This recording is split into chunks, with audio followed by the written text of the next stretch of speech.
Promise. And also subscribe to the Guru and the Whore over on Rumble too. Tommy and I about to start doing our show again. Yeah. When are we as black folks? Everybody talk about when black community gonna ever come together. When black folks gonna ever get right. Will black folks ever be able to overcome? Oh, he been saying that shit for 40 years since I've been around. I think it needs to be a little bit more basic than that. I know this may be a shocker. But when are we as black folks just gonna treat each other with respect? When are we gonna treat each other with respect? How do I better myself? It's by doing the work myself. I need to work on myself by changing myself. How do I better my people? I need to change the thought process and the thought patterns of our people. Period. That's just what it is. Period. That's just what it is. I don't think that the social engineers were able to see it this far, but the idea and the premise to say, hey, if we can get the main decision maker and the leader out of the home, then we as the government can essentially control this group of people. And that's just something that has been factual with just society. When the man is not in charge of the home, when the man is not present in the home, then it leaves the family vulnerable. It just does. And so I believe that that was done purposely for a position of control. What racist system is holding back the 3 black mayors? 3 black mayors, 3 black mayors. They don't fucking care. They don't fucking care. They let these niggas run over the streets. They let these niggas. I'm just saying. What system is holding back the mayor of Chicago? What racist system is holding back the mayor of New York? You tell me. Fill me in. Let me know what racist system got these mayors held back. Ain't none.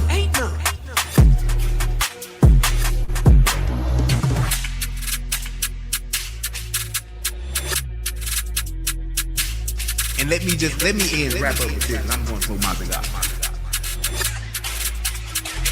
Thanks.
What's going on, everybody? It's your boy, and I'm back.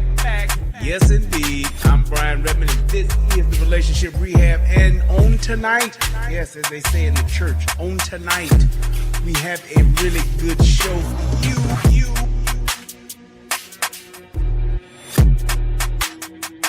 It is what it is, man. But thank God for Rumble. That's all I can say, man. And if you have not, please go subscribe to my Rumble, because this here ain't promised. And also, subscribe to the Guru and the Whore over on Rumble too. Tommy and I about to start doing our show again. Yeah. When are we as black folks? Everybody talk about when black community gonna ever come together. When black folks gonna ever get it right. Will black folks ever be able to overcome? Oh, he been saying that shit for 40 years since I've been around. I think it needs to be a little bit more basic than that. I know this may be a shocker. But when are we as black folks just gonna treat each other with respect? When are we gonna treat each other with respect? How do I better myself? It's by doing the work myself. I need to work on myself by changing myself. How do I better my people? I need to change the thought process and the thought patterns of our people. Period. That's just what it is. Period. That's just what it is. I don't think that the social engineers were able to see it this far, but the idea and the premise to say, hey, if we can get the main decision maker and the leader out of the home, then we as the government can essentially control this group of people. And that's just something that has been factual with just society. When the man is not in charge of the home, when the man is not present in the home, then it leaves the family vulnerable. It just does. And so I believe that was done purposely for a position of control. What racist system is holding back the 3 black mayors? 3 black mayors. They don't fucking care. They let these niggas run over the streets. They let these niggas. I'm just saying. What system is holding back the mayor of Chicago? What racist system is holding back the mayor of New York? You tell me. Fill me in. Let me know what racist system got these mayors held back. Ain't none.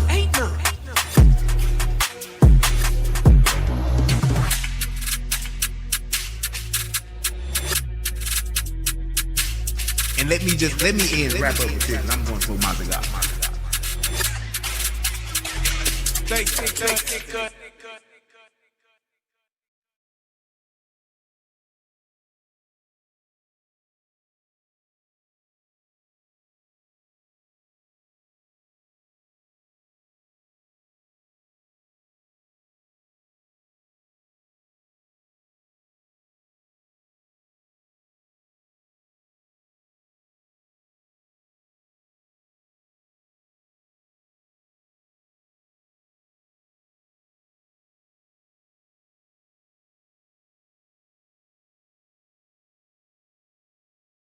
And there we go. All right.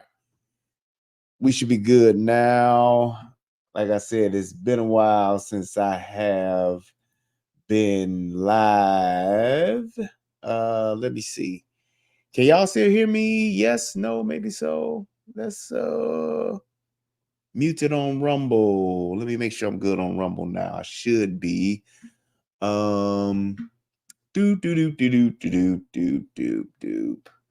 Am I good now? Can you hear me? Y'all can't hear me, can you? Sound good? Okay. All right. Let me just make sure that this is working. Okay. All right. I'm wondering why. There we go. Why that's. Can y'all still hear me? All right. Yes, no, maybe so.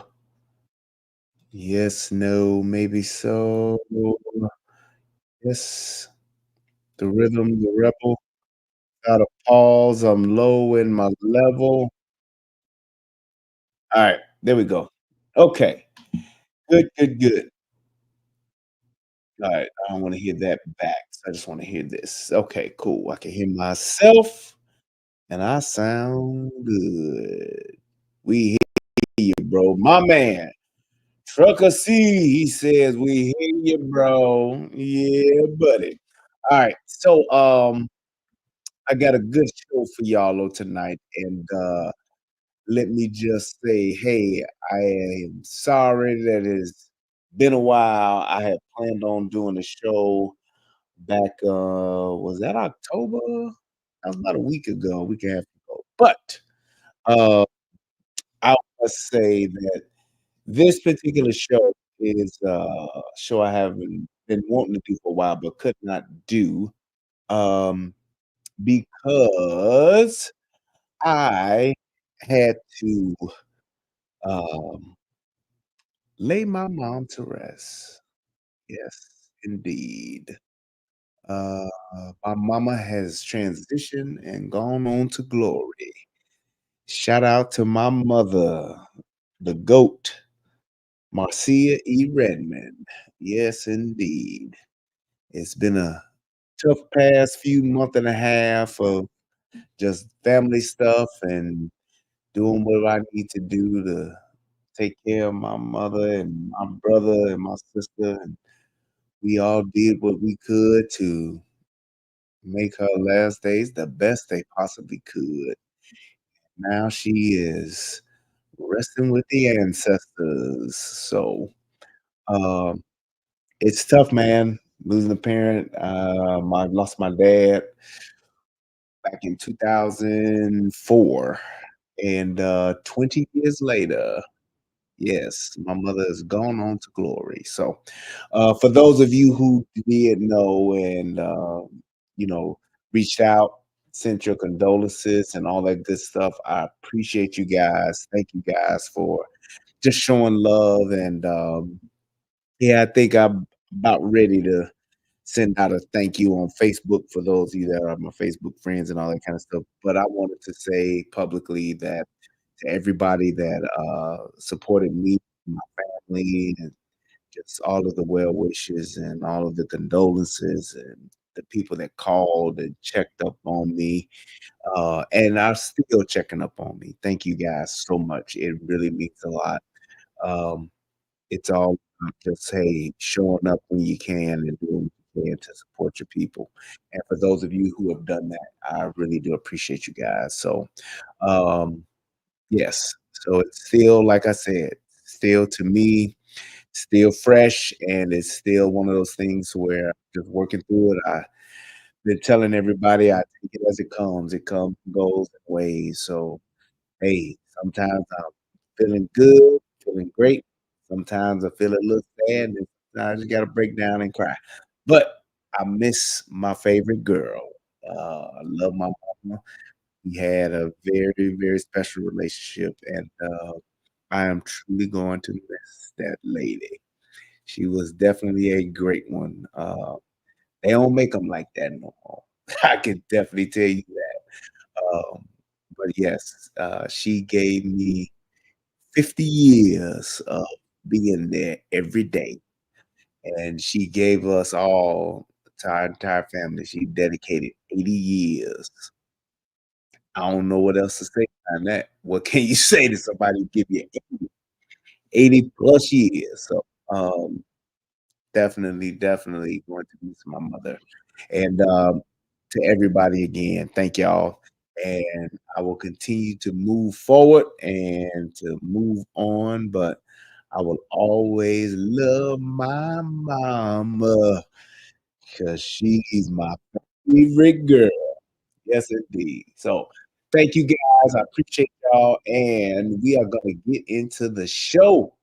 And tonight, yes, on tonight, I gotta catch up. So I'm playing catch up now, and hopefully I can really make a dent in. I think I got 4 shows that I need to do. So I'm gonna try to get to rolling this weekend and over the next week, try to really get them in for y'all. So this was the last one that I was supposed to do, which was Kamala Harris on MSNBC. And one of the things that I saw today was this Barack Obama. Um, I guess you want to call it a scolding he did to black men. I'm telling you, man, this shit is getting wild. He literally was like, "I'm gonna speak to the black man and really, just talk to you guys for a minute." It's like it's amazing to see people that are so used to being in a position of control and basically telling everybody what to do. And then when they're not in that position and what they're telling you to do ain't working and you're not following their directions, how shocked they are. It's like, I've been telling you what to do all these years. Now you decided not to do what I said. And now I'm mad. It's like I don't understand. He's literally like shocked to the point of almost being upset that we ain't doing what we supposed to be doing, which is just blindly vote for this woman because the Democrats said vote for this woman. It's amazing. But I want to show you all and show the world and all who can see this why people are not voting for this woman because it's her. They don't want to. It's like they don't want to admit it. They don't want to acknowledge the fact that it's her. And I truly believe this, as savvy uh, Barack Obama is as a politician. Arguably, I'm telling you, man, I'm not a fan of this dude, but I must acknowledge that he has got to be possibly the greatest. I don't know if you want to just call it politician or what is the correct word? Maybe orator, speaker of our time. I'm telling you, it ain't been a nigga like this that's like the Pied Piper of niggas and people that have been around us probably since maybe King and what's the other dude? Malcolm X, maybe Farrakhan, but I kind of think he's a little better than Farrakhan. I like Farrakhan better than him personally because I like Farrakhan's passion. But just overall being able to just speak and just have the command that he does when he speaks, I think probably King is probably the only one I can say, yeah, King better. But this dude here, man, like I said, he's man. He's that deal. He's the real deal, Holyfield. And he's letting all us hooks and hoes know how he feel. I'm just saying that's what he's doing, man. So it's wild. But we gonna get to that one. But first things first, vision for the we future. gonna get to But still, there are lots of Americans Kamala. who don't see themselves And in your plans. this one is For those who say these definitely a policies special aren't one. for Yeah. me, what do you say to them? Well, if you are hardworking, if Hold on, let's do this. Madam Vice President, you just laid out your economic vision for the future. yeah, But still, there are lots of Americans who don't see themselves in your plans. For those who say these policies aren't for me, what do you say to them? I'm hearing feedback. Oh, it's on my rubber. I'm like, why do I keep hearing this twice? But I got it fixed now. All right. Well, there we go. Madam Vice President, you just laid out your economic vision for the future. yeah. But still, there are lots of Americans who don't see themselves in your plans. For those who say these policies aren't for me, what do you say to them? Well, if you are hardworking, if you have the dreams and the ambitions and the aspirations of what I believe you do, you're in my plan. You know, I have to tell you, I really love and am so energized by what I know to be the spirit and character of the American people. We have ambition, we have aspirations, we have dreams. She says that all the time. Every time somebody asks her something, she finds a way to fit that in. We have ambitions, we have dreams, we have we just want to create, and we want to love, and that's all she says. She literally keeps saying those same things. Like when somebody's saying, "Are you included in her economic plan?" What does ambition, dreams, what does that have to do with being included in her plan?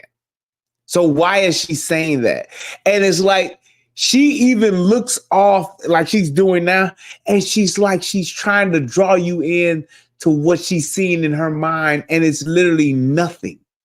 It's literally nothing. Like, why would someone just be so intentional on repeating that stuff over and over again? And it's like, you're saying nothing. It's like somebody says, "Hey, Brian, what'd you eat for lunch today?" You know, lunch is a really special thing. I mean, we have food, we have drinks, and they're different textures and taste.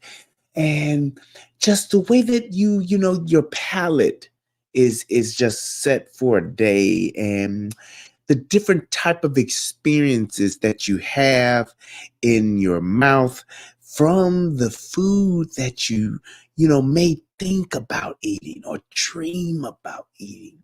It's just one of those great things about just being in America and being able to try different things and being able to sample different things, and the taste and the smell and all of the aromas, right? And you just have those aromas, and whether you're in the kitchen or whether you're in a restaurant, or you could just be walking down the street and the food truck could just drive by. It's like being able to experience those types of things, you know, in America is, you know, it's what I'm all about. Mind you, all we said was, "Bitch, what did you have to eat today?" And I took you on that great space coaster all the way through there and didn't answer. You still don't know what the hell I ate. That's what she does. And all I'm saying is, I ain't mad at what she doing. I'm more disturbed by the people who listen to that shit and then turn around and be like, "Yeah, Kamala, that's right, girl. She said that. She did that." It's like, I don't get it. I don't get it. Oh my God. But that's what she does. So let's just run it one more time. I got to see if I can plug this thing in too. So I'm going to start it over and then see what's happening. There are lots of Americans who don't see themselves in your plans. For those who say these policies aren't for me, what do you say to them? Well, if you are hardworking, if you have the dreams and the ambitions and the aspirations of what I believe you do, you're in my plan. You know, I have to tell you, I really love and am so energized by what I know to be the spirit and character of the American people. We have ambition, we have aspirations, we have dreams. We can see what's possible. We have an incredible work ethic. But not everyone has the access to the opportunities that allow them to achieve those things. But we don't lack for those things. But not everyone, you know, gets handed stuff on a silver platter. And so my vision for the economy, I call it an opportunity economy, is about making sure that all Americans, wherever they start, wherever they are, have the ability to actually achieve those dreams and those ambitions, which include from middle-class families just being able to know that their hard work allows them to get ahead, right? Okay, she never said so. The opportunity economy, that phrase sounds good, but here's the thing: has she ever said what that actually means? So, like, here's one thing I will connect to what she's saying as far as an opportunity economy.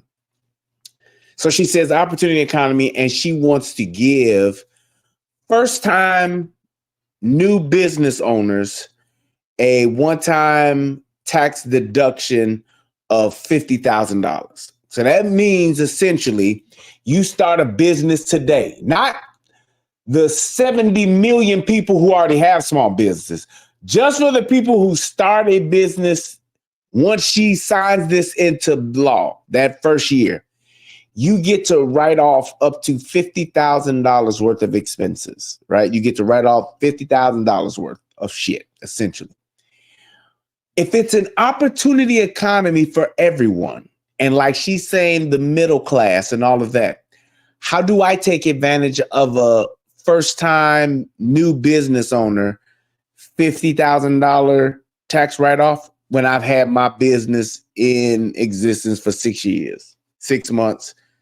I mean, not 6 years, but I mean, not 6 months, but 6 years, 16 years, or whatever the case may be. How do I take advantage of that? I can't. So the opportunity is not there for me. So what other things, because that's a good opportunity for a new business owner that's just starting out and this is their first year. What I'm asking and what others should be asking is, so as far as the opportunity economy for, like she said, everyone, how do I benefit from that if I already have my small business started and I am not in year one? Has anyone ever heard anything that says how that happens and how I get to partake in the opportunity economy? And the answer is no. She hasn't said anything for those people. There is nothing there for those people. There just isn't.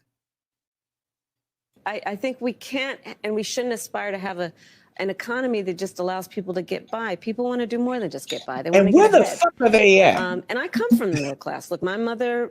Wait a minute. Where the fuck is MSNBC at? So what is that? What the fuck is that? Do y'all see this? This has to be like a set. Where is she at to where she's on the road? Or where are they at to where they have a studio that is set up like this? There just so happens to be an American flag draped in the background. There's a ladder literally leading to no fucking where. There are 2x4s. There's some type of machinery. It's like, what the fuck are they doing? And then out of all of that, there are 2 nice comfy chairs and 2 little side tables. And it's just, this is a perfect place to have a conversation about America and the economy. Do y'all see how insulting they are to the American people every day?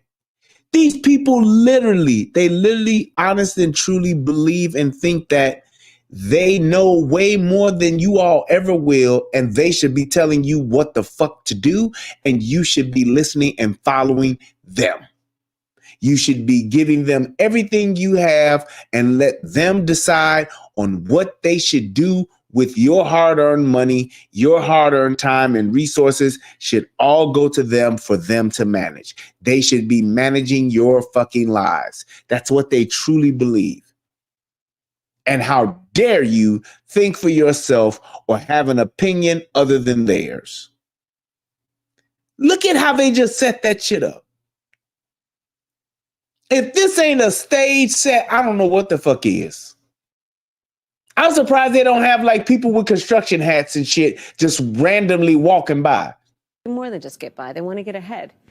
And I come from the middle class. Look, my mother raised my sister and me. She worked hard.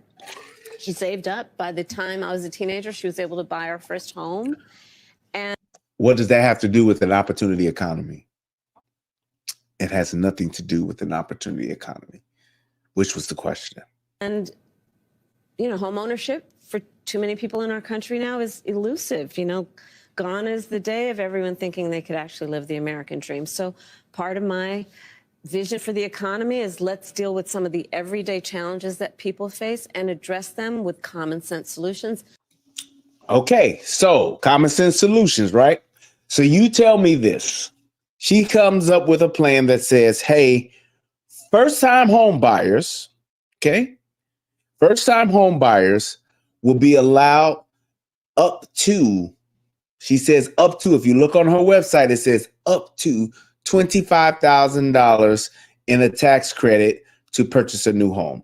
So what that means is if I go out and I buy a new home, I'm a first-time home buyer only, I may get up to $25,000 for the purchase of that home. All right. Here's the kicker. Before Donald Trump left office, you had to have made $75,000 in order to buy a home.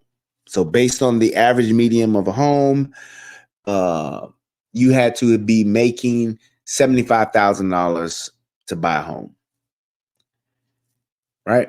Ballpark. Now, that same ballpark you need to be in, it's not 75,000. It's 125,000. So it has increased by over $50,000. So you tell me, what the fuck is $25,000 gonna do if I have to be making $125,000 just to be able to buy a new home as a first-time home buyer? Now, let's also kick in the fact of the housing insurance, the interest rates and all that shit, which interest rates just went back up after they've been preaching to us for months. Interest rates are going to go down at least 1 to 2 points before the end of the year. Well, motherfuckers, we at the end of the year and the shit went down about a month and a half ago, 2 months ago, and now the shit's back up. So what? But if I have to be making $125,000 to get a house, how in the fuck can I buy one? And what is $25,000 gonna do with me trying to purchase that house? Because even if I took that $25,000 and put it with that, I'm still at $100,000. How many people make over 6 figures? How many people make $100,000 and up, or $125,000 up? You talking less than 10% of the country. Less than 10% of the country makes over $100,000.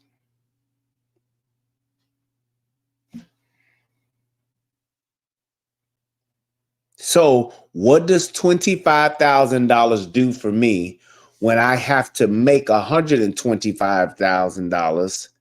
And what the average American income is? What is it? Is it $48,000 or $52,000 a year?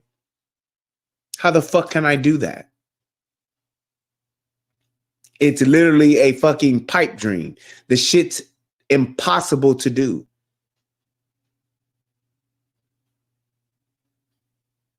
And Jesse Huff, Jesse is right. He said that's if Congress passes the shit.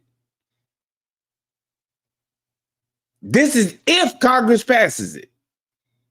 So if Congress don't even pass this shit, we're fucked. No new home for you.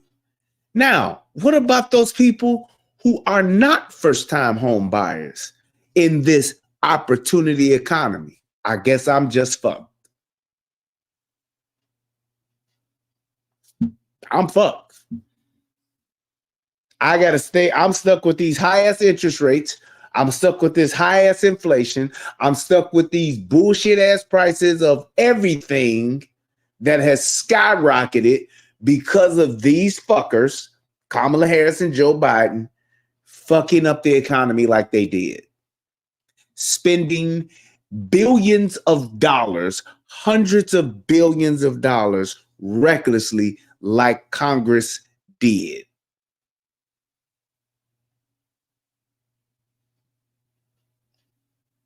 This is the problem. And it's like what she's saying and what she wants to do is one thing, but what actually would happen, shit won't happen. The shit won't happen. It's a pipe dream. She's literally selling a dream. Some shit that, so I'm telling you like this.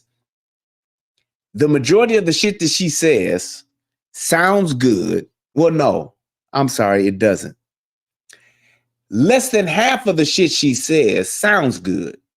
The likelihood of it actually happening and being able to be funded and paid for by this economy is 0 to none, no chances of it happening.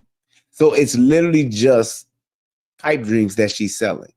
She has not said how this is going to get paid for, aside from saying, we're going to have the billionaires pay their fair share. And you'll hear that.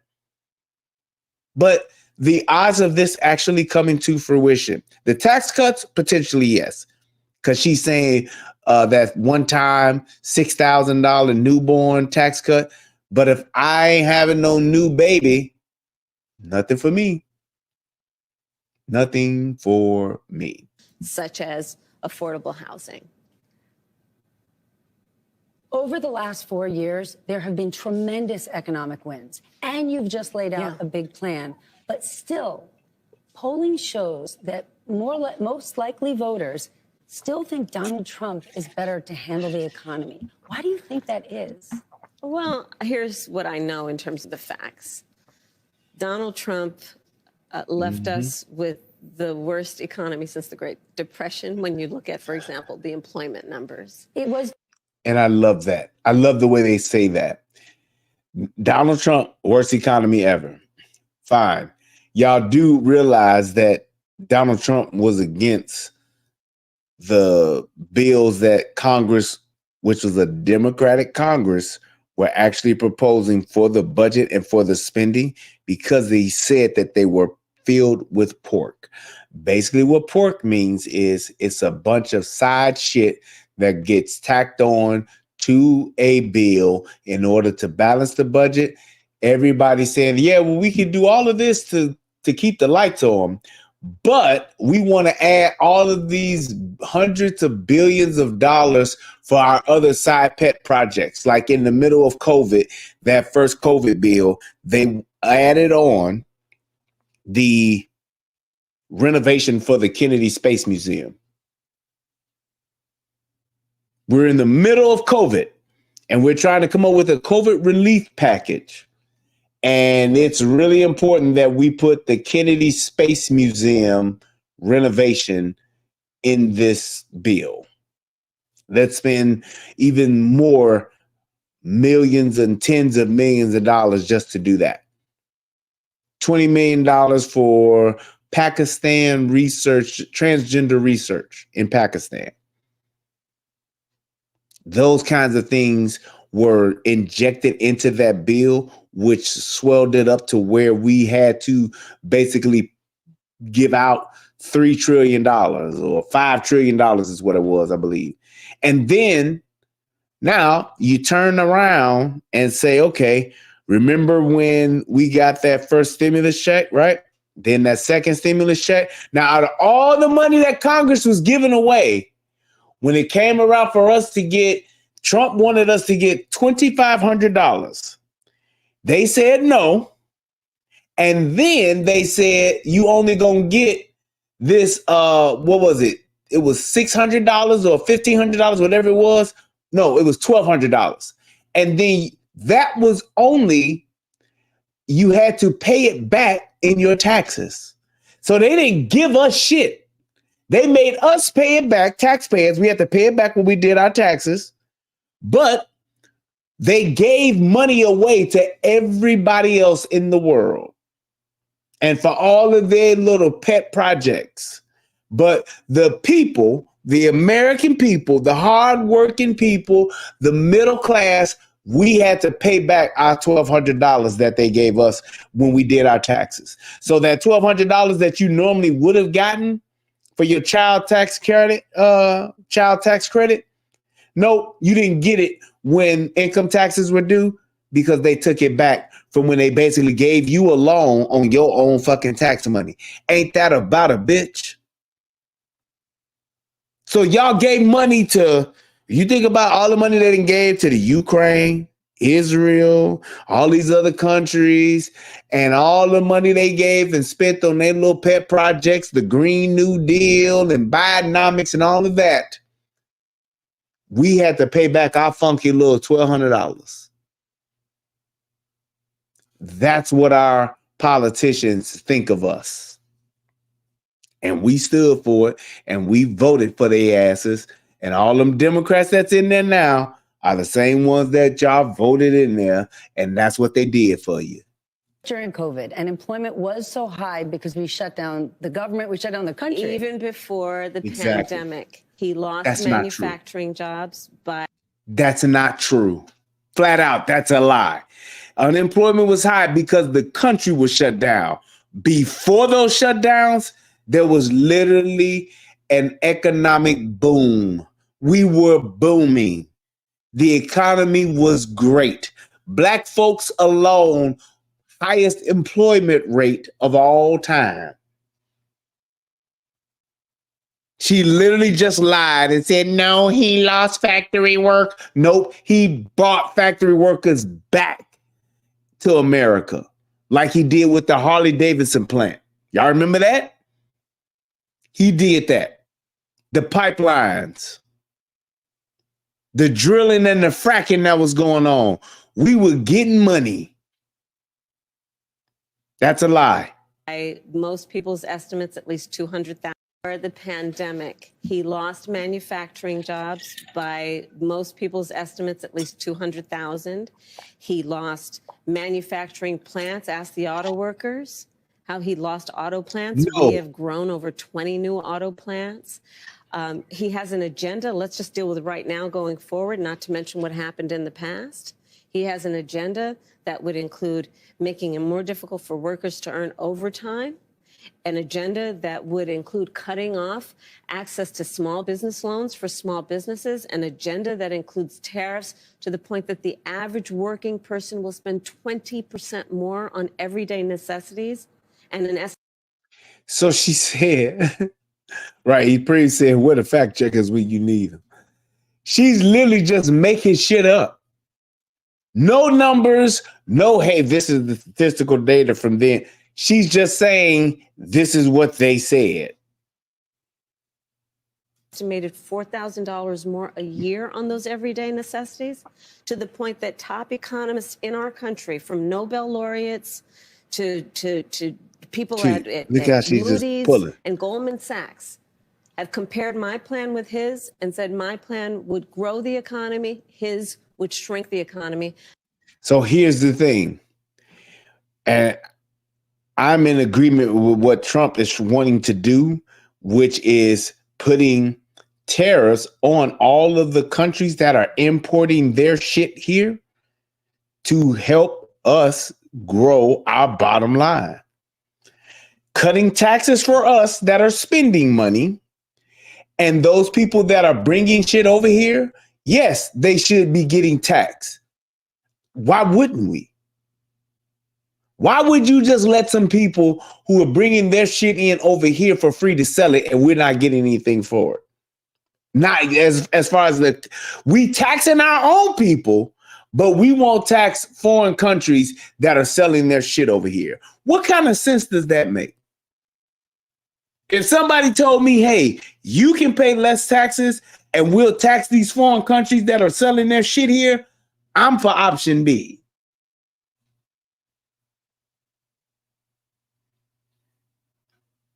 That's a fucking no-brainer. Or as she says, what did she say? Common sense solutions. That's a common sense solution for your ass.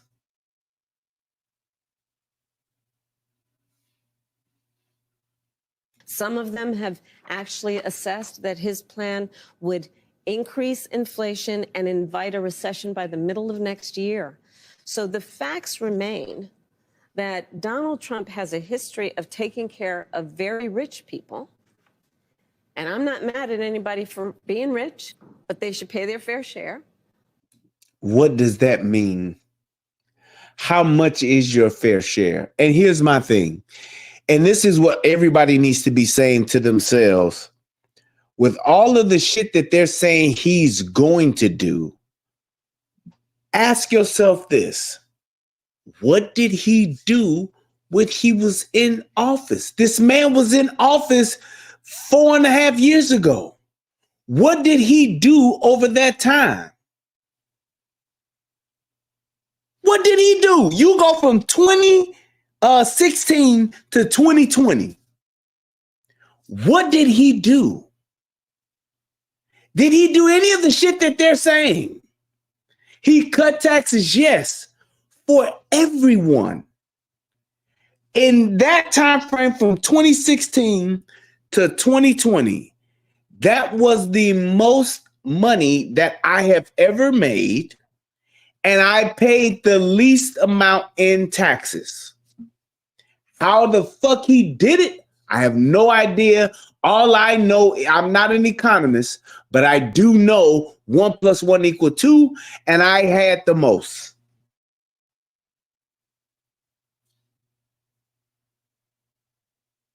All I can say now, since 2020 till today, I am paying more than I've ever paid in taxes. I am paying more for what it is my cost of living is. I am paying more for everything that I would normally buy. I have been priced out of the car market. I have been priced damn near out of the food market. I can barely make it now. And within that time, in these past 4 years, I have had a promotion.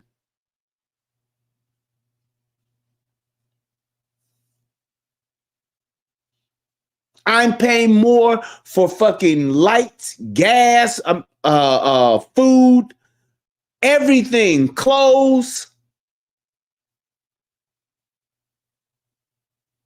Just saying. So all this shit that they're talking, I'm looking at the reality of what that is and how that adds up. And yes, I'm paying more than what I've ever paid before. Period. But tax cuts for the billionaires and the top corporations in our country, and then not really paying much attention to middle-class families. My perspective on the economy is when you grow the middle class, America's economy is stronger. And there's empirical evidence to prove my point correct. And if that's correct, then why haven't they done anything to do that? Which leads me to believe that you are not going to do that. Because if you could do it, why would you not do it now? What would be the reason that you're waiting for as to why you haven't done it?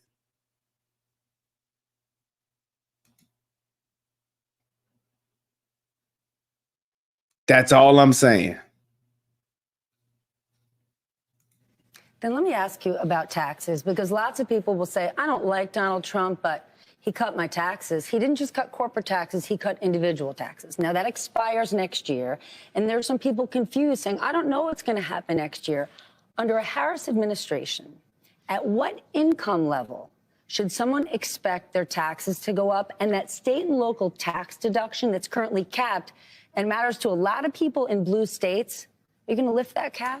So first of all, when it relates to anybody making less than $400,000 a year, your taxes will not go up. Your taxes will not go up.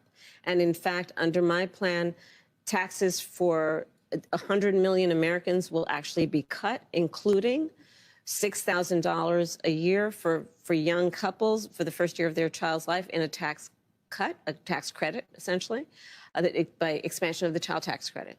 And why is that? Because during the first year of a young couple of a person's child's life, they're going to need help buying a crib, buying a car seat. And we all benefit when they're actually able to do what they naturally want to do to take care of their child. And expanding that child tax credit, or you mentioned housing before, giving that extra money for a first home. If you can't raise corporate taxes, or if GOP takes control of the Senate, where do you get the money to do that? Do you still go forward with those plans and borrow? Well, but we're going to have to raise corporate taxes. And you hear that? But we're gonna have to raise. Here's my thing. With all of the taxes that you're going to propose, the tax cuts that you're going to propose, what would keep you from doing that now?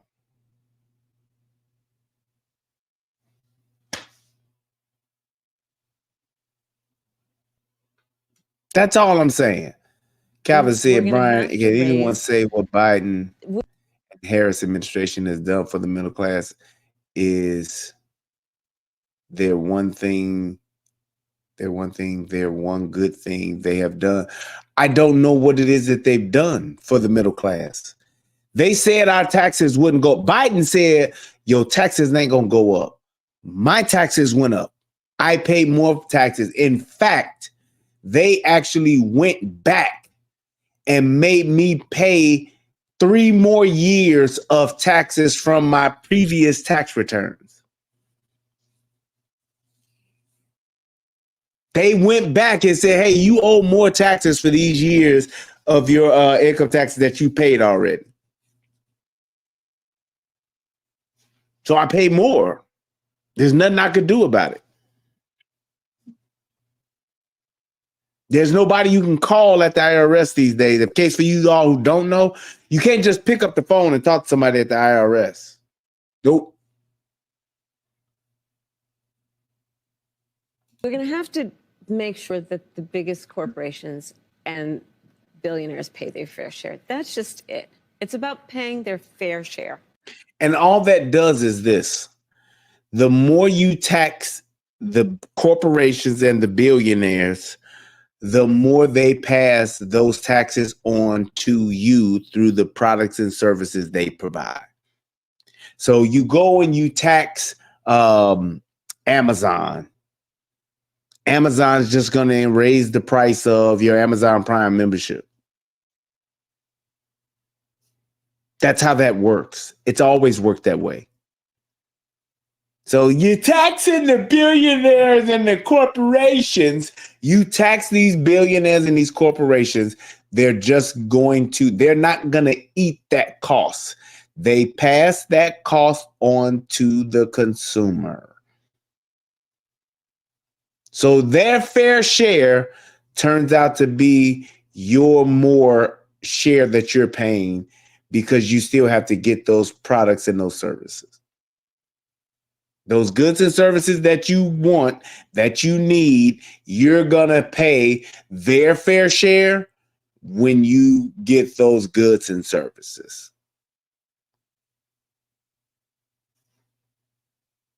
That's how it works. They are not going to just, Jeff Bezos is not going to just pay out of his pocket that extra whatever it is. He's going to say, yeah, what'd you say, how much? Say I was 17 billion. Okay, 17 billion. Okay, we're going to have to raise the Prime membership. Yeah, we're going to raise that $15. And then we're also going to raise all of our goods that we sell. We're going to add a $2 service fee. And they're going to figure some other way out to add that shit to where that's who's paying for it. It's going to be us. I am not mad at anyone for achieving success, but everyone should pay their fair share. And it is not right that the teachers and the firefighters that I meet every day across our country are paying a higher tax than the richest people in our country. Bill Gates just said it this week. If he was in charge of taxes, he would have paid more. But how do you find Bill Gates? Like he gives a fuck about taxes. That shit kills me. You ask the super elite rich who don't give a shit. If I got $300 billion, I don't give a shit about what I got to pay in taxes. Because I got $300 fucking billion. Somebody who had, I mean, just literally, Jeff Bezos is what? 70 billion? What does he care about paying taxes? Everything he has and everything he does is written off as some type of business expense or whatever the fuck it's provided by his company. So therefore, he doesn't have no out-of-pocket costs.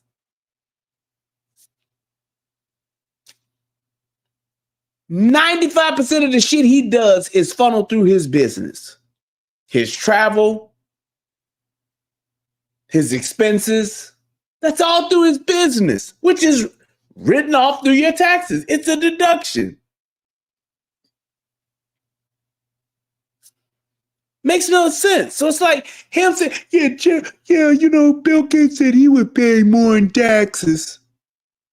Bill Gates has a team of people whose sole responsibility and job and services that they provide is to make sure he's paying the least amount of taxes possible. How many average everyday working Americans have that type of team and access to that type of resource? The best most motherfuckers get is probably fucking TurboTax. And we all know that's a bunch of bullshit. You make $60,000 a year, you go to TurboTax and get an income tax refund check of $700. Yeah, that's great. That line to make sure corporations are paying their fair share, but they're not leaving our country. Well, listen, I work with a lot of CEOs. I have spent a lot of time with CEOs, and I'm going to tell you that the business leaders who are actually part of the engine of America's economy agree that people should pay their fair share. They also agree that when we look at a plan such as mine that is about investing in the middle class, investing in new industries, investing in bringing down costs, invest in entrepreneurs like small businesses, that the overall economy is stronger and everyone benefits. Part of my plan for the economy is investing in new industries in a way that we have active partnership with the private sector. I've worked with the private sector my entire career. Even as vice president, working with some of the biggest banks and biggest tech. How do you invest? What does that mean? What does that mean? Invest. How do you actually bring the reality of what she's saying to the people? She can't. I've worked with these people. We're going to invest, and we're going to invest in this and invest in the people, invest in dreams, invest in your hopes, invest in your ambitions while we turn the page and leave those things behind and not being burdened by what's been. It's all a bunch of nothingness that she says. And nobody's saying anything about it. Companies to increase by billions of dollars the money going into community banks to increase access to capital for small businesses. Why do those biggest corporations and CEOs do that? Because they know those kinds of investments, like in our small businesses, in startups and entrepreneurs, actually strengthens America's economy overall and everyone benefits. So this is not about bilking anybody, but it is certainly about saying, let's make sure that we create opportunities for everyone to grow wealth. I believe. How do you create opportunities for me to grow wealth? I would love to know that.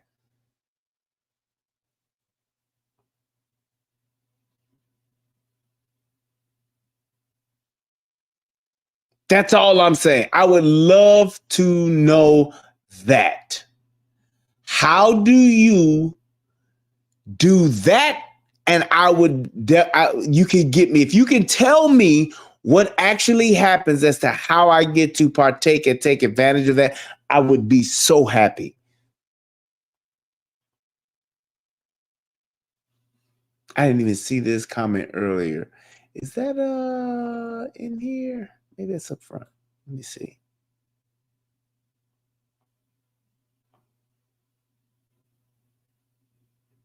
I don't even see that. Ain't that something? I missed that whole comment. Weird. Isn't that weird? But let's keep going. Believe that it is not sufficient, and it should not be our goal to just make sure everyone is working. That should be the baseline. That should be a given. And let's create an economy where people have the ability to buy a home, to start a business, to take a nice vacation from time to time, right? For people who want to buy a home, yes, getting a $25,000 kicker would be great.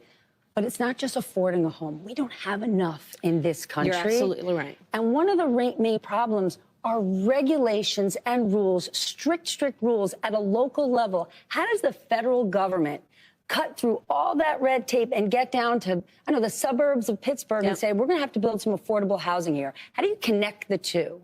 So you're absolutely right. So across our country. She said, how do you connect the two? That's what she said. Let's listen to what she says. Country, people rightly are concerned about the cost of housing. So it's home ownership, to your point. We need more supply. That is, without any question, part of the solution. Creating more supply under my plan includes creating tax incentives to work with the private sector and home builders. Part of my goal and the plan would be to create 3 million new housing units for rent and for ownership by the end of my first term. It includes also what we must do to cut red tape. You're absolutely right. It takes far too long, and there's too much bureaucracy associated with home building. And I say that as a devout public servant. I know that we have to reduce the red tape and speed up what we need to do around building. And how? How do you connect the two is what she's asking. And here's what she's saying.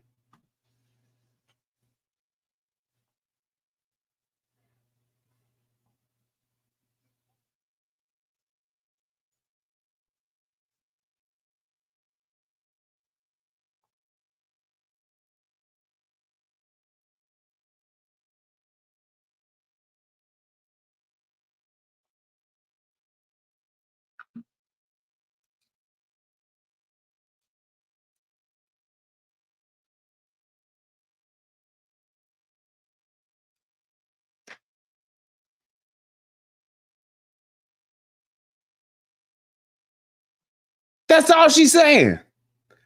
She will not just answer and say, hey, I'm going to do this. And here's the other part about this. With these 3 million homes that they want to build by her end of her first term, I'm going to tell you like this. Nobody's going to buy them. Nobody's going to buy them. Because number one, people won't be able to afford them.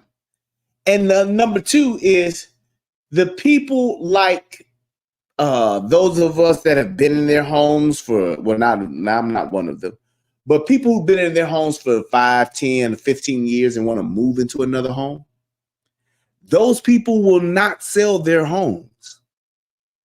You know why they won't sell their homes and move into a bigger house or a better house or a newer house? You know why they won't do that? Because they would be going from a 2.9% interest rate to a damn near, what is it, 6.52 insurance rate? Who would do that?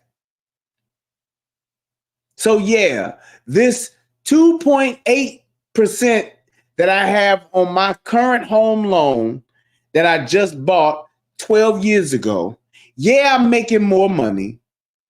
Yeah, I can afford to move into yeah, I would like to buy a bigger home. So yes, the home I got now is 1,500 square feet. I would love to move into this 2,900 square foot home. But if I do that, I'm going to sell my house and then I'm going to have a 5% increase in my in my mortgage rate than what I had 8 years ago.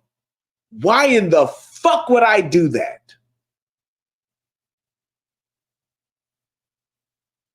Why would I do that? I'm going to go from this less than 3% interest rate to a 6.5% interest rate. Who would do that? Who, raise the hands of those of you who would like to increase your insurance mortgage rate by 4%. Who has ever asked to have their insurance mortgage, I keep saying insurance, their mortgage rate increased by 4%, 3%, 2%, 1%. Nobody's ever done that, and nobody ever will do that. So she could build 3 million homes all the fuck she wants, but nobody's going to want to move in them because they won't be able to afford them, or they don't want to pay a higher interest rate and damn near double their mortgage payment by doing so. It's fucking stupid. And that is going to require working from the federal level with state and local governments. And it's going to be different in different places, depending on the needs of that community, Not telling you how. the needs of that local government, that municipality, but working in consultation and coordination, and also around incentives that we can create. For example, some of the work is going to be through what we do in terms of giving benefits and assistance to state and local governments around transit dollars, and looking holistically at the connection between that and housing, and looking holistically at the incentives we in the federal government can create for local and state government. Like what? What incentives can you create that are going to get passed in Congress? There are none. That's why she's saying none. They have every intention on keeping this shit going the way that it's going, which is why she was able to be put in this position. Governments to actually engage in planning in a holistic manner Holistic? that includes prioritizing affordable housing for working people. Then let me ask you a business that matters a lot to this town. Yeah. U.S. Steel. Yes. Right? When you think Pennsylvania, when you think Pittsburgh, you got the Liberty Bell in Philly, and you got U.S. Steel in Pittsburgh. That's right. A Japanese company wants to buy them. You are opposed to this idea. Many people are. But if the deal doesn't go through, they have said people could lose jobs, they could close mills, they could leave the state of Pennsylvania. I mean, that is like moving the Liberty Bell to Newark. So which is more important? It's most important that we maintain America's ability to have American manufacturing of steel by American workers for a number of reasons, which includes, again, back to the point of growing our economy and how I think about the economy overall, investing in new industries. There is not a new industry that I can imagine that is not going to require steel as a manufacturing of steel as a fundamental part of what it accomplishes. And having American workers in an American company manufacturing that steel for those new industries is going to be critically important, not only in terms of our economy, but also in the context of national security. Most people now realize if we didn't before the pandemic, and the strain on supply chains and an over-reliance on foreign manufacturing, that we have to be intentional about U.S.-based manufacturing. And of the products that we have to prioritize, steel is one of them. And that's always going to be my priority. Steel workers matter in this country. Unions matter. Yes. In 2016, Donald Trump connected with unions. He saw them. There was an emotional connection. But what he didn't do was deliver policy.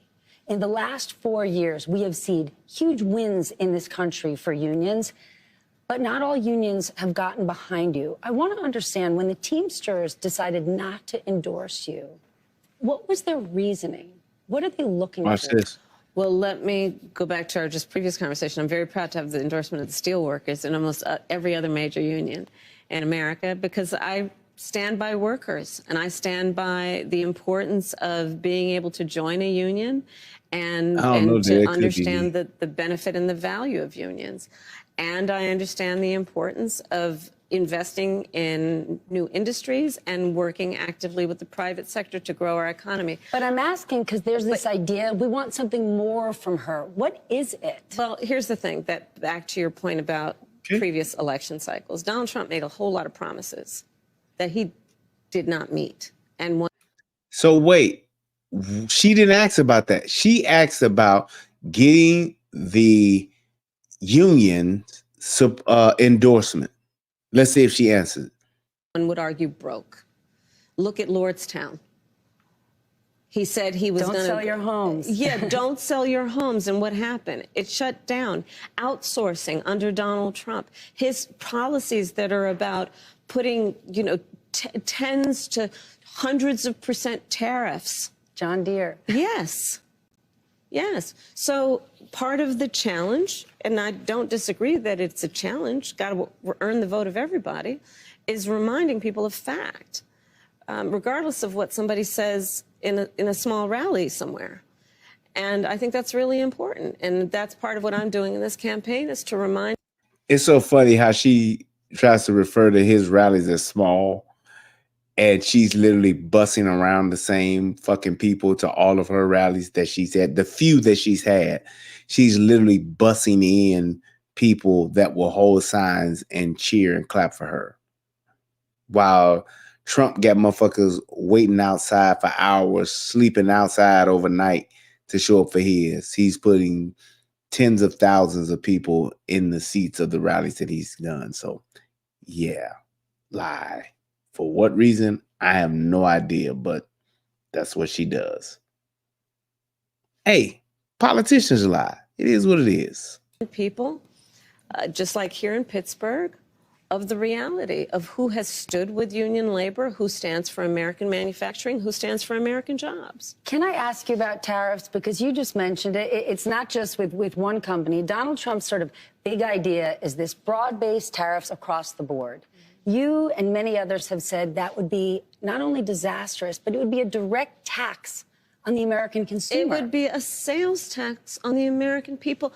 That the independent economists have already measured this by the sales tax of doing a 20% tariffs on all imports that he has described would be a 20% sales tax, in essence, on basic necessities for the average American worker, average American family, totaling almost $4,000 a year. For the shit that we buy from other countries. So if we're making it here, we have a choice. I'm just saying, it just doesn't sound like it makes sense to me to say, well, we're going to pay more. However, you're going to tax the corporations and you're going to tax the billionaires so that they pay more, then they're going to raise their prices and then we're going to pay more. So I guess both parties are saying we're going to pay more one way or the other. That could be true, except when he was in office, I wasn't paying more. When he was in office, I wasn't paying more. You're in office, I'm paying more. That's all I have to say about that. Like I said, I'm not an economist. I can give a fuck about what Goldman Sachs says because I'm looking at what the fuck Chase Bank says on my statement. With your ass, I'm paying more. With his ass, I wasn't paying more. Go fish. That is no small matter. Here in Pittsburgh, when I'm talking to a group of folks who work here, who live here, and when they hear it might be $4,000 more a year for them, look, people can't afford that. But tariffs aren't unique to President Trump. President Biden has tariffs in place. He's actually looking to potentially implement more. Where do you come out on? Is there a good tariff, a bad tariff? Well, part of it is you don't just throw around the idea of just tariffs across the board, and that's part of the problem with Donald Trump. Frankly, I'm going to, and I say this in all sincerity, he's just not very serious about how he thinks about some of these issues. Wow. And he must be serious. She really had the nerve to say that?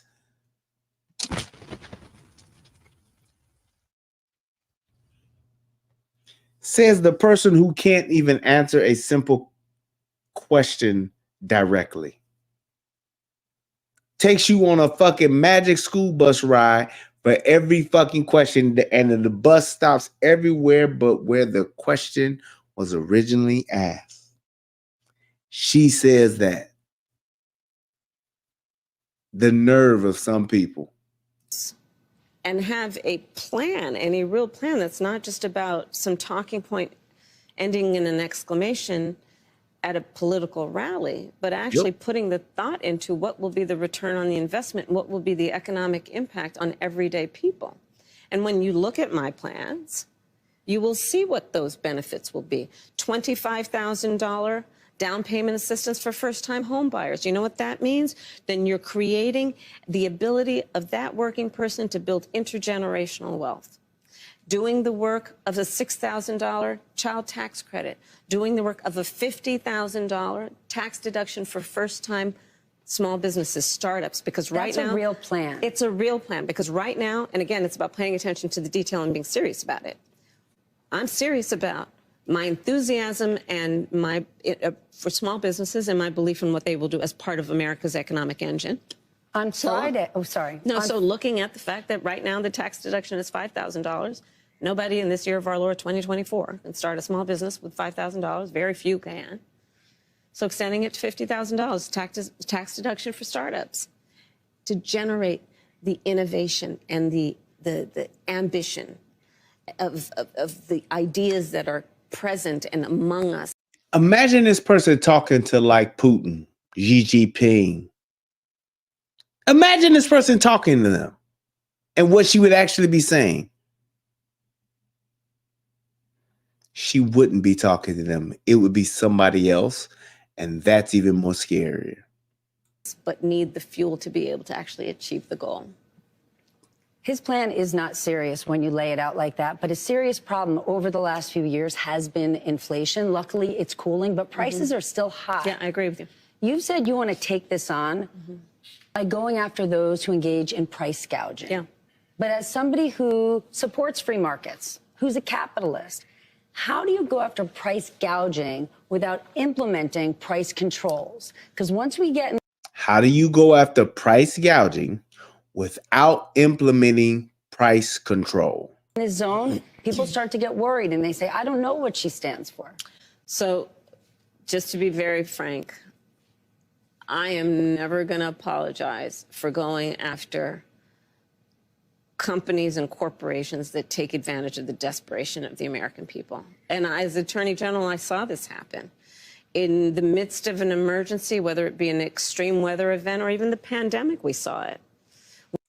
How do you control price gouging without implementing price control?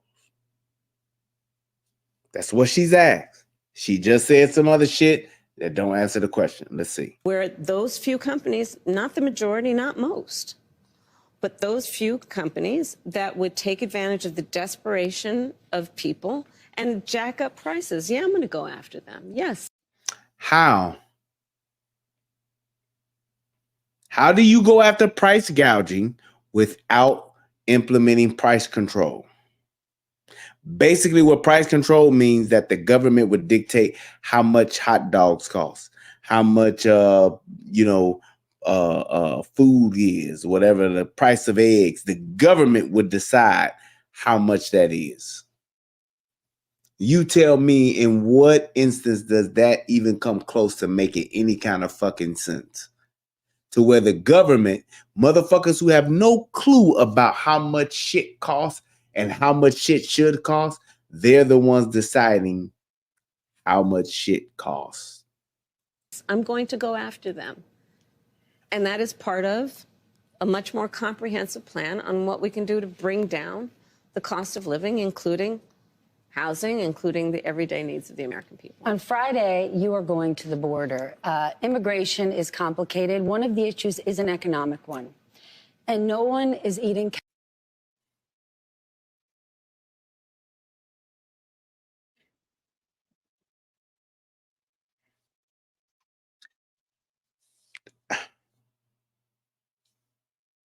I don't understand this. She's still not answering the question.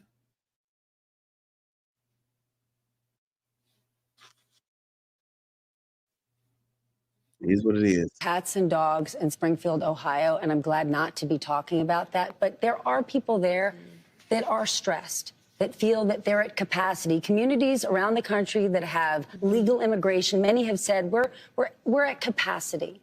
And many feel like the government has said to them, well, adapt, sit down, be quiet. This is how it is. What would a Harris administration do for those communities who've taken in many, many legal immigrants but are at capacity? Well, first of all, we do have a broken immigration system. For me, Y'all broke what do you it. say to them? Damn, I fucked up. Tax of doing a 20% tariffs on all. People can't afford that. $1,000 child tax credit. Without implementing price controls. Because once we Take advantage of the desperation of the American people. And a comprehensive plan on what we can do to bring down. we're at capacity. And many feel There like we the go. government has said to them, well, adapt, sit down, be quiet. This is how it is. What would a Harris administration do for those communities who've taken in many, many legal immigrants but are at capacity? Well, first of all, we do have a broken immigration system, and it needs to be fixed. And if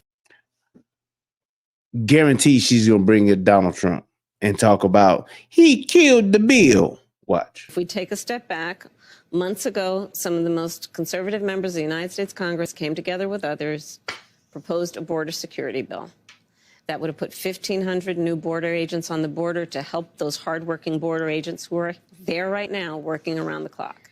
Would have put more money into stemming the flow of fentanyl, which is killing Americans around our country and devastating communities. Would have put more resources into our ability to prosecute transnational criminal organizations, which in my career I've prosecuted. Donald Trump got word of the bill, realized it was going to fix a problem he wanted to run on, and told them to kill the bill, don't put it up for a vote. He killed a bill that would have actually been a solution because he wants to run on a problem instead of fixing a problem. And that's part of what needs to be addressed. And my pledge is that when elected president, if the American people will have me, I will bring that bill back and I will sign it into law. And we need a comprehensive plan that includes what we need to do to fortify not only our border, but deal with the fact that we also need to create pathways for people to earn citizenship. So let's just say that Trump is the worst person in the world and he killed the bill. Let's just say that. I'm going to concede that. My question would then be, why haven't, since you all have such a wonderful plan and you know what it is, why not just issue an executive order?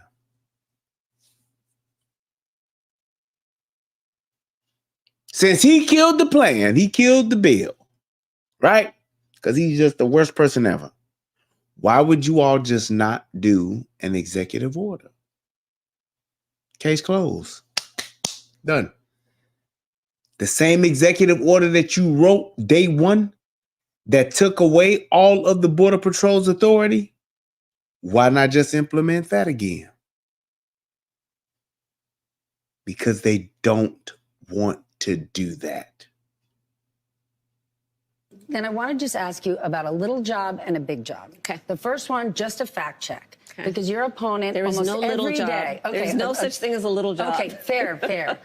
Because your opponent almost every day seems to be talking about this. So I just want to ask you yes or no. At any point in your life, have you served 2 all-beef patties, special sauce, lettuce, cheese, pickles, onions on a sesame seed bun, working at a McDonald's? Yes or no? That's it. I have. Okay, now the other job. But it was not a small job. Like, I did the fries. I mean, yes. Okay, for a but I small did. period of time. But then let me ask you about a big job. But to your point, if you don't mind, before you Please. get to the big job, there's a part of the reason I even talk about having worked at McDonald's is because there are people who work at McDonald's in our country who are trying to raise a family. I worked there as a student. I was a kid who worked there trying to raise families and pay rent on that. And I think part of the difference between me and my opponent includes our perspective on the needs of the American people and what our responsibility then is to meet those needs. So like when he came up with no tax on tips, no tax on overtime, I'm quite sure your ass will work some OT at McDonald's. But she's going to talk about that part. Meanwhile, both of her parents have PhDs. She grew up in Canada and then moved to California and grew up in Berkeley. This bitch is not from Oakland. This bitch ain't from Oaktown. She grew up near Berkeley College. Whatever, man.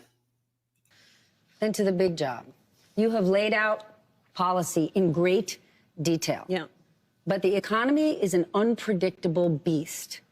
And you are running for a job that takes extraordinary instinct and guts. Yeah. What's the last time you had to make a gut decision? This here is very prescribed, very controlled. Yeah. Probably the biggest gut decision I've made most recently is to choose my running mate. Yeah. There were lots of good, incredible candidates. And ultimately, that came down to a gut decision. I know I'm out of time, but then I just want to ask you a question from my gut. Okay. Because today we're talking about we're talking about the economy. Yeah. And people don't think often about reproductive rights being an economic issue, but it is. A woman's ability to plan her future, her education, her life. Today, and in the last few days, Donald Trump keeps talking about it and how in overturning Roe v. Wade, he helped women. He protected women. He says they're miserable today. They're poorer today. They're more vulnerable today. He said he will be the protector of women if elected. Can you respond to that? So Donald Trump is also the person who said women should be punished for exercising a decision that they rightly should be able to make about their own body and their future. So I think we would all agree that as a result of that perspective that he has about women, he also then chose 3 members of the United States Supreme Court who did as he intended, undid the protections of Roe v. Wade, and now in state after state, you see laws being passed that do punish women. Laws that, I mean, most recently, a heartbreaking story resulted in a young woman dying, a mother of a 6-year-old. She literally is like not addressed. This is ridiculous. And let's just see what, you know what? Let me get finished. Heart-wrenching stories. And that's for the listener, much less their family. So, look, I think the thing about Donald Trump is that, you know, I don't think the women of America need him to say he's going to protect them. The women of America need him to trust them. Can we trust you? Yes. Yes. I am not perfect, but I will tell you, I'm always going to put the needs of the people first. Madam Vice President, thank you for your time today. Thank you. Thank you. There you have it. And the main reason why I did this, because I know plenty of people are covering this, but the main reason why I did this video, because I wanted to show and prove one major point. This woman, let me get her face in here. This woman right here, she never once, out of this entire interview on MSNBC, pressured her, pressed her, or forced her to answer a single question. She let her make up and say whatever the fuck she wanted to say for every single question she asked. She didn't even answer the question. She didn't answer not one question directly with what she's asked. So just like how she said the fries, I was on fries and I did the 2 all beef patty, special sauce, lettuce, cheese. That would have been a perfect opportunity for her to say, yeah, I worked at the McDonald's on 87th and Dan Ryan. I worked at the McDonald's on 87th and Jeffrey. She would have been able to just say that. Nope. Nope, nope, nope. No address, no, hey, this is where I work. I know people have been saying that I haven't worked there and that I'm lying. Go fact check that.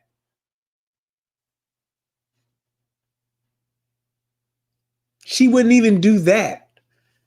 You ask her about this thing about, well, we wanted to know what your plan. My plan is to give opportunities to everyone and everybody, and we can dream and hope and feel joy, and we can skip and frolic in the wind, all of this shit.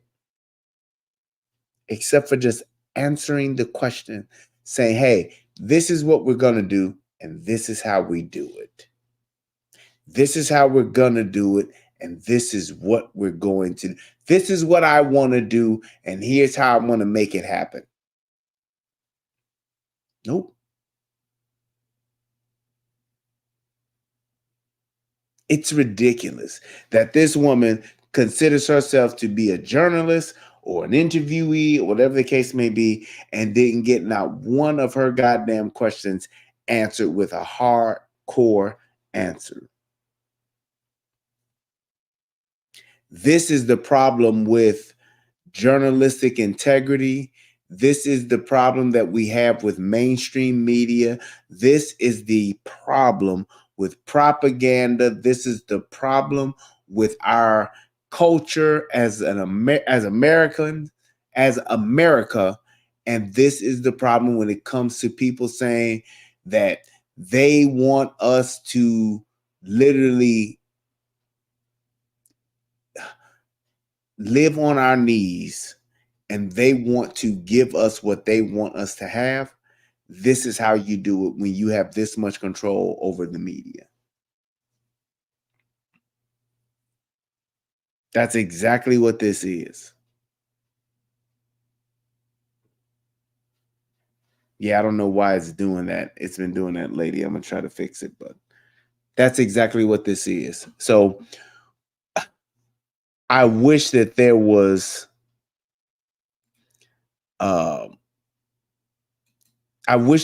more accountability when it comes to these types of things, so that these people will not just get away with saying whatever they want to say, not answering questions, telling just flat out lies, and nobody's fact checking. Do y'all realize that nobody fact checks this woman? Donald Trump does a debate, gets fact checked 5 times. Gets fact checked so much that the fact checkers are wrong about their fact checking.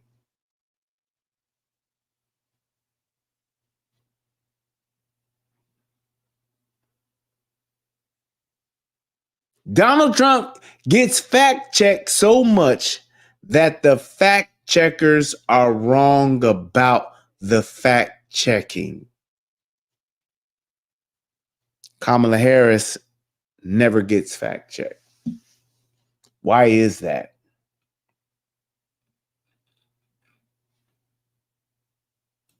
Can someone answer that question?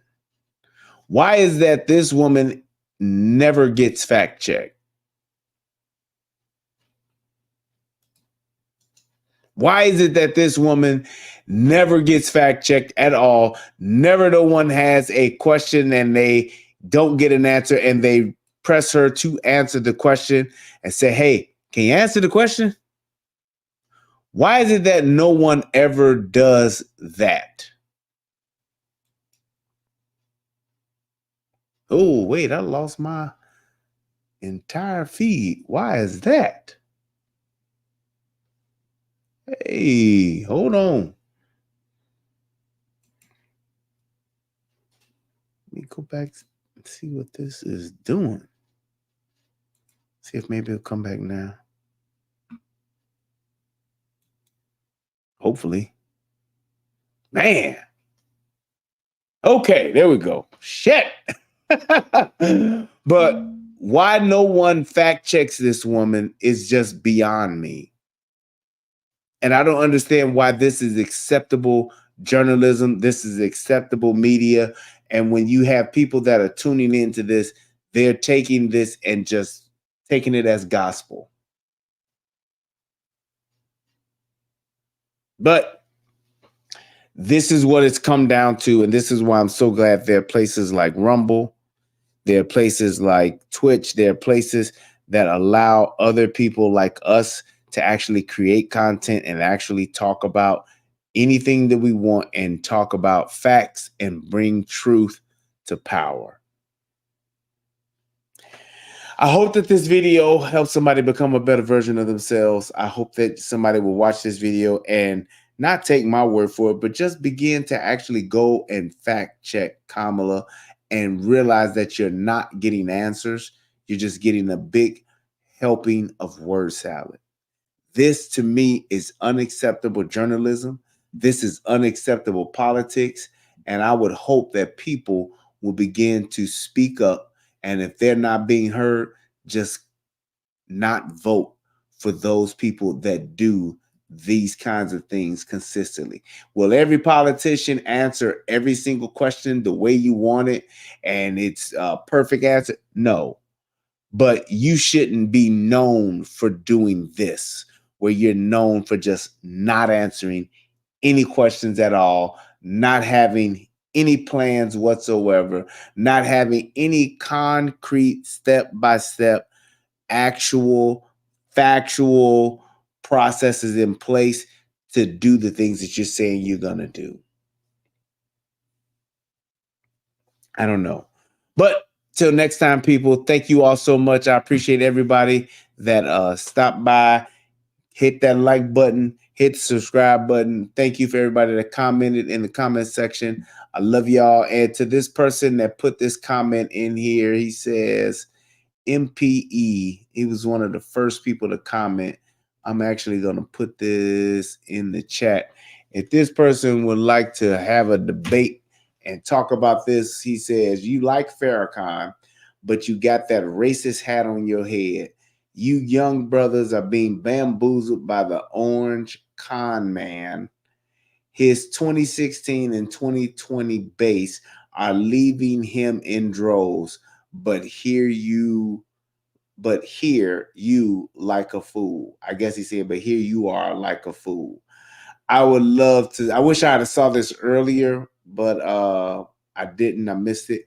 But MPE, whatever your name is, if you would definitely like to have a discussion about that, I would definitely open up my platform and invite you to do so, sir. But more than likely, you probably won't. But hey, you never know. So the invitation is open. Thank you, everybody. I appreciate you all. Y'all have a good night. Till next time. Peace and I'm out.